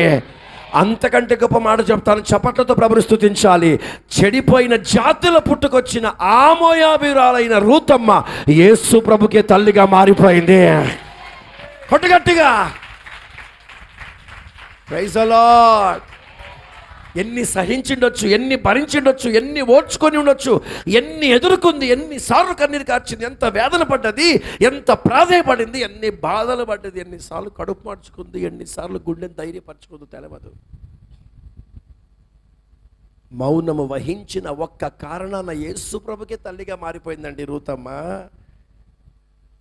ఎక్కడ పిలిచాడ్రా బాబు యేసు ప్రభు రూతమ్మని తల్లి అని మీరేం టెన్షన్ పడవాకండి. వంశావళి పట్టికలో దేవుడు రూతమ్మకు స్థానం కలిగించి చెప్పకయ్యే ప్రభు చెప్తున్నాడు, ఆమె నాకు తల్లి. హల్లెలూయా. కొంచెం గట్టిగా మౌనంగా ఉండడం నేర్చుకో. తల్లి, నాన్న, తమ్ముడా, సమస్యలు వచ్చినప్పుడు, పరిస్థితులు తారుమారైపోయినప్పుడు, బీపీ రేసినప్పుడు, ఇంట్లో తపాలాలు ఎత్తేసి, గిన్నెలు ఎత్తేసి, ప్లేట్లు ఎత్తేసి, గొడబెట్టుకొని, గోడలు గుద్దేసి, హలో, కొంతమంది ఉంటారు కోపం రాగానే ఎవరిని చేయలేక చేయి తీసుకెళ్ళి గోడ వేలమని గుద్దేస్తారు. నీదేం పోయే కాలం వచ్చింది, నీ బాబు కట్టించాడు ఆ గోడ, నువ్వు కట్టితే నీకు తెలిసి వచ్చేది దాని విలువ ఏంటో. మా దగ్గర కూడా ఉన్నాడు, కోపం వస్తే సెల్ ఫోన్ ఎత్తేస్తాడు, వాడి డబ్బు కాదుగా.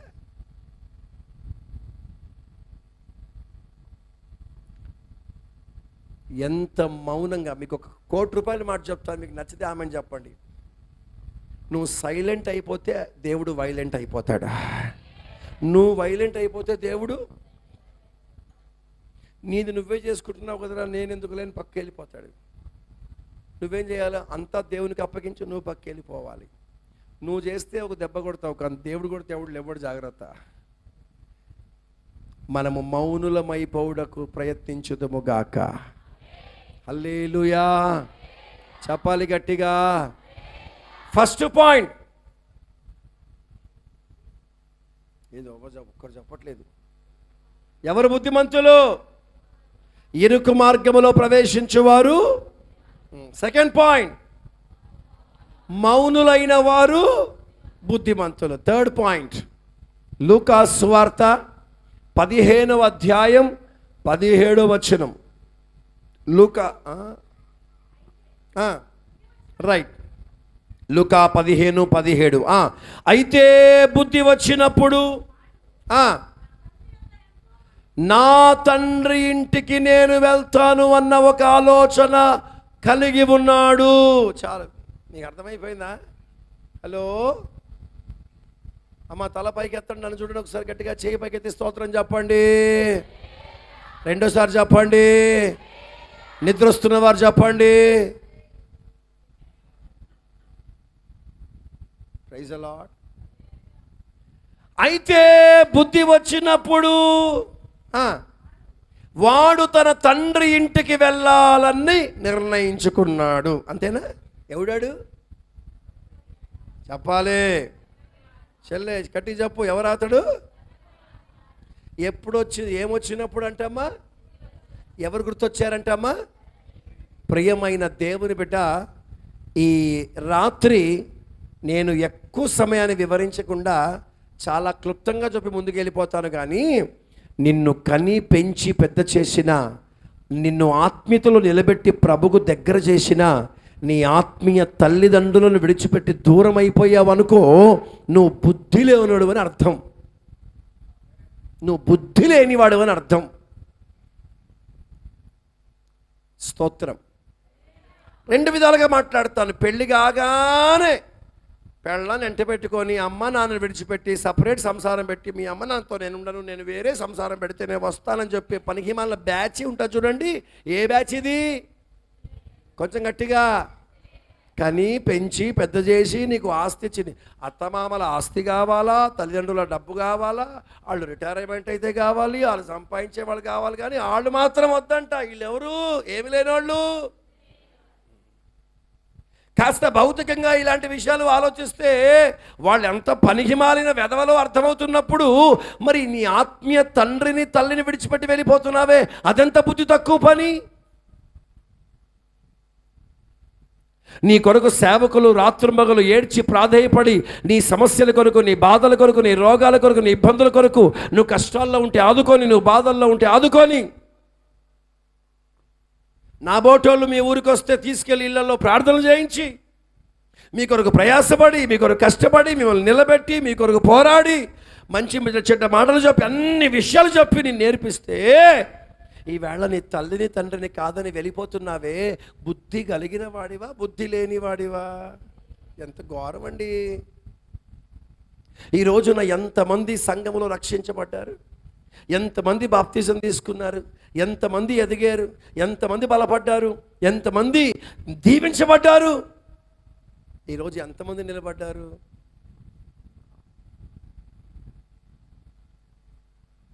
ఈ తప్పిపోయిన కుమారుడు తప్పిపోయాడు అని చెప్పడానికి వాడి దగ్గర ఏమీ లేని కారణం తప్పిపోయాడంట. అందుకే అక్కడ ఉంది కదా, వాడికి ఎప్పుడైతే బుద్ధి వచ్చిందో, ఏమొచ్చినప్పుడు అంటమ్మా,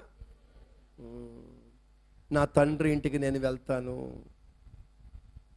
బిడ్లారా, ఒక మంచి మాట చెప్తాను, బాగా వినండి.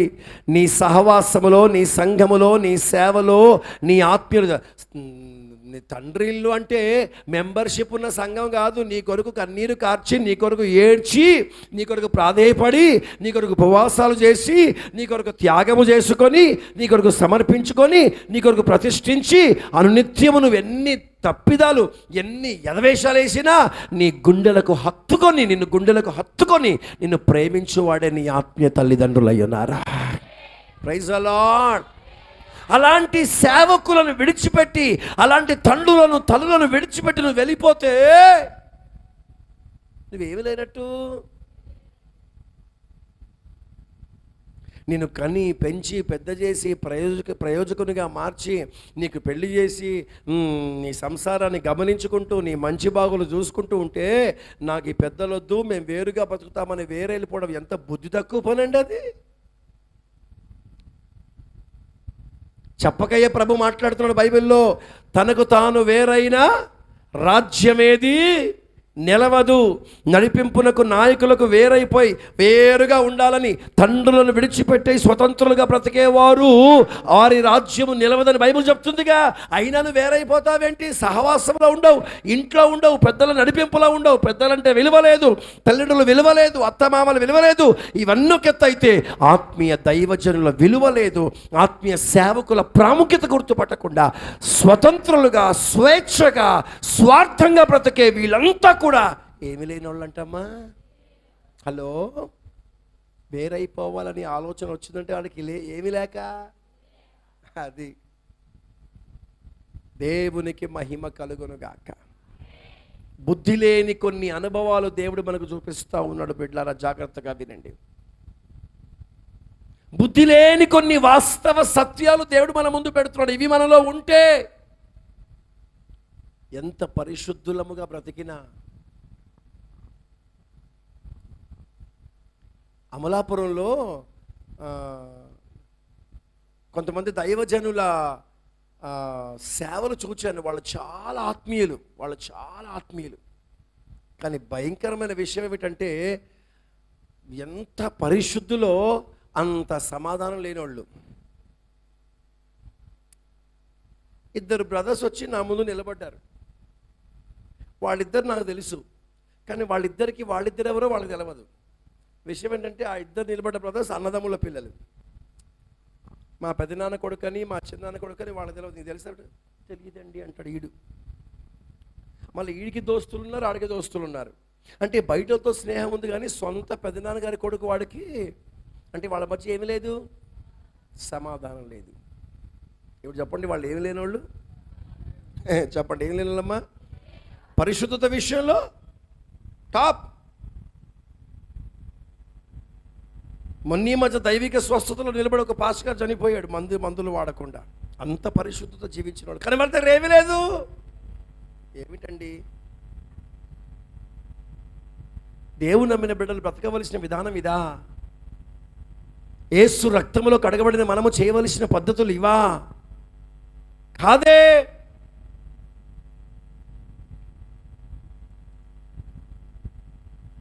విశాల మార్గము కోరవద్దు, పెక్కు మాటలు మాట్లాడవద్దు. మూడవది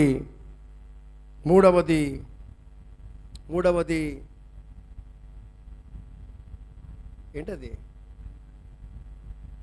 తండ్రి ఇంటిని విడిచిపెట్టవద్దు. స్తోత్రం. స్తోత్రం. మీకు అర్థం కావడం చెప్తాను. చిన్న కొడుకు వెళ్ళిపోయాడు, మళ్ళీ తిరిగి వచ్చాడు. ఆస్తి ఇచ్చాడా? ఇచ్చాడా? ముందు ఇచ్చాడు, వెళ్ళాడు, పాడు చేశాడు, మళ్ళీ వచ్చాడు, మళ్ళీ ఇచ్చాడా? ఇచ్చాడు. బైబిల్లో చూపించండి. తలకైపోయిన రాయితే సంపెత్తాను మిమ్మల్ని. మీద పడ్డాడు, ముద్దు పెట్టుకున్నాడు, ఏడ్చాడు, స్నానం చేయించాడు, ఉంగరం పెట్టాడు, బట్టలు వేయించాడు, చెప్పులు తొడిగించాడు, మంచి క్రొవ్విన దూడను వధించి విందు చేశాడు తప్ప ఆస్తి మళ్ళీ ఇవ్వలే. ఎందుకు? వీడికి మళ్ళీ ఇస్తే మళ్ళీ దాన్ని ఏం చేస్తాడు? వీడు పాడు చేస్తాడని ఆడికి ఈ కార్యాలు చేసి పక్కన పడేశాడు. సింపుల్గా మాట చెప్పనా, తండ్రి అర్థమైపోయింది వీడు మామూలుడు కాదు, వీడికి మళ్ళీ ఆస్తి ఇస్తే మళ్ళీ ఏం చేస్తాడు? పాడు చేస్తారు. కాబట్టి ఆయన్ని పంపకుండా దగ్గర పెట్టుకోవాలంటే ఆడికి బిస్కెట్ వేయాలా? ఏమయ్యాలా? ఏందా బిస్కెట్? మీద పడి ఏడిశాడు. నేను స్టేట్మెంట్ చెప్తాను, మీరు బిస్కెట్ అనండి. ఏమంటారమ్మా? మీరు ఏమనాలమ్మా? బిస్కెట్ అని నెమ్మది కదా, బిస్కెట్ అని గట్టిగా అనాలా. ఓకేనా? ఏడు మా చింటుగాడు, ఏడు దొంగడు బయట ఉంటాడు చూడాడు, నీకు బిస్కెట్ ఎత్తా నాకు రా బిడ్డ తర్వాత. గట్టి బిస్కెట్ అంటారా? మీద పడి ఏడ్చాడు. అదే స్తోత్రం. బా ఎట్టుకెళ్ళకు నా దారిలోకి వచ్చారు. ముద్దు పెట్టుకున్నాడు. అదే ఈ మాట కూడా మీరు మైక్లో బిస్కెట్ గట్టిగా ఎత్తే బాగుండు. స్నానం చేయించాడు, కొత్త బట్టలు కొనిచ్చాడు. ఆడు అనుకుంటున్నాడు మా నాన్నగారు అన్నీ మళ్ళీ నాకు ఇచ్చేసాడు బాబా అనుకుంటాడు. కానీ ఆడికి వేసింది ఏంటంటే ఇవన్నీ బిస్కెట్లే. కానీ ఇంట్లో పెద్దోడు ఉన్నాడుగా. హలో, మీరు చప్పట్లు కొడతారా? మీ చేతులు రెడీగా పెట్టుకోండి, సిద్ధంగా పెట్టుకోండి. అద్భుతమైన మాట చెప్తాను. ఆడి ఇంటి పట్టున ఉండి తల్లిదండ్రులను భరించుకొని బాధ్యత వహించి నాన్నగారి పనిచేసి పొలం చూసుకొని ఇల్లు చూసుకొని అన్ని బాధ్యత కలిగిన భారము కలిగిన నమ్మకమైన బిడ్డగా ఇంట్లో ఉండిపోయాడు. కాబట్టి అలిగి వెళ్ళిపోతే ఆడే వస్తాడులే అని నాన్నగారు కనిపెట్టుకొని లేడు, ఆయన్ను వెతుక్కుంటూ వెళ్ళాడు. ఆగండి ఆగండి ఆగండి ఆగండి ఆగండి, నేను ముగించలేదు. నమ్మకస్తుడు కాబట్టి అతని కొరకు వెతుక్కుంటూ వెళ్ళాడు. వెళ్ళి మాట్లాడితే, ఎప్పుడైనా నాకు నా మీద పడి ఏడ్చావా? ఎప్పుడైనా ముద్దు పెట్టుకున్నావా? ఎప్పుడైనా స్నానం చేయించావా? ఎప్పుడైనా బట్టలు కుట్టించావా? ఎప్పుడైనా ఉంగరం చేయించావా? ఎప్పుడైనా చెప్పులు కొనిచ్చావా? ఎప్పుడైనా విందు చేసావా? ఏం చేయలేదురా అన్నాడు. మరి అప్పుడు నాన్నగారు ఏమన్నా తెలుసా? నాదంతా నీదే కదా. కొట్టుగట్టిగా మీకు అర్థమయ్యే భాషలో చెప్తాను, మీరు గట్టిగా ఆమెను చెప్పాలి. ఓకేనా? చిన్న కొడుకు బిస్కెట్లు వేసాడు, పెద్దవాడికి వారసత్వాన్ని ఇచ్చేశాడు. మీరు చెప్పండి, బిస్కెట్ కావాలా వారసత్వం కావాలా? కొంచెం గట్టిగా. మర్యాదగా నీ తల్లిదండ్రుల కాళ్ళ దగ్గర పడి సావు. ఒక్కరు చెప్పి రామేనని. ఇక కొడుకులు కోడళ్ళు కూతురు అల్లుడున్న ముసలోళ్ళు మాత్రం చెప్పారు. యవనస్తులు మాత్రం బిక్కరగా ఫెవిక్విక్ పెట్టుకొని మూసుకొని కూర్చున్నారు మూతిని. ఏసునామంలో మీ నోర్లన్నీ తెరబడును గాక. అబ్బా దీనికి ఏమి లే మ్యాన్ మ్యాన్ మ్యాన్ మ్యాన్ మేకల్లాగా మ్యాన్ అంటున్నారు. కాస్త భౌతికంగా చూసుకుంటే నీ పెద్దల నడిపింపులో, పెద్దల తల్లిదండ్రుల నాయకత్వంలో వాళ్ళున్నంత వరకు వారికి విధేయులై లోబడి జీవించే క్రమము నేర్చుకుందాముగాక. ఆత్మీయులైతే ఆత్మీయులైన నాయకులైన మన దైవజనుల దగ్గర ప్రాణం పోయేంత వరకు సంఘములో, సేవలో, క్రమములో, ఉపదేశములో సేవకుల దగ్గర నిలిచి ఉందుముగాక. అలాంటి వాడే స్తోత్రం.